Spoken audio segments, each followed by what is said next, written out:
Hello friends, welcome to my channel. तो चलिए देखते हैं आज भारतीय मरुस्थल इंडियन डेजर्ट। इससे पहले हम देख रहे थे गंगा का मैदान।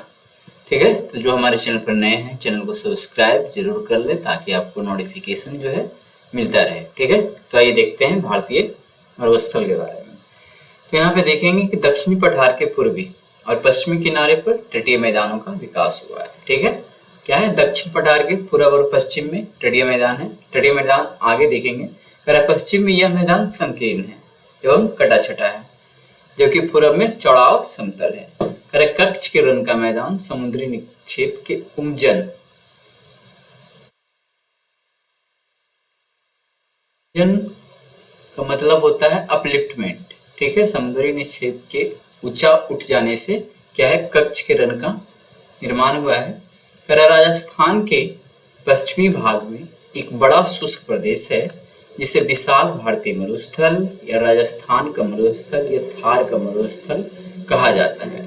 लगभग 1,75,000 वर्ग किलोमीटर क्षेत्र पर फैले और औसतन 300 किलोमीटर की चौड़ाई वाले इस क्षेत्र का विस्तार लगभग 640 किलोमीटर तक फैला हुआ है।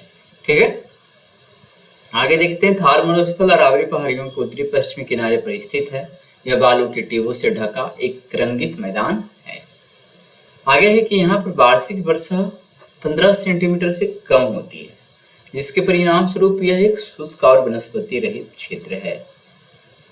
वर्षा ऋतु में यहाँ कुछ सरिताओं का उद्भव होता है जो समुद्र तट तक नहीं पहुंच पाती है, क्योंकि इनमें पर्याप्त जल की कमी होती है तथा वर्षा काल के पश्चात ये नदियां सरिताएं विलीन हो जाती है। यानी कि बरसात में नदियां यहाँ पे शुरुआत होता है, बरसात खत्म होते ही ये विलुप्त हो जाती है, यानी पानी रहता नहीं है। लूनी नदी 495 किलोमीटर इस क्षेत्र की सबसे बड़ी नदी कहलाती है। यह भारत में अंतःस्थलीय प्रवाह की सबसे लंबी नदी है। अंतःस्थलीय प्रवाह मतलब स्थल से शुरुआत हुआ और स्थल में ही ये समाप्त हुआ।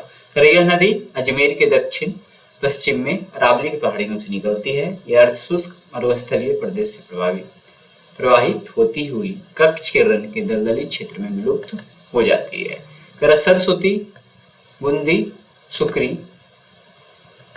तथा जवाई इसकी सहायक नदियां हैं। मेसोजोइक काल में यह क्षेत्र समुद्र का हिस्सा हुआ करता था। यहाँ की प्रमुख स्थलकृतियां स्थानांतरित रेतीले टीले, छत्रक चट्टानें और मरुधान के रूप में मिलती है। ठीक है, ये दक्षिण भाग में। बरखान क्या होता है, अर्धचंद्राकार बालू का यह टीला होता है।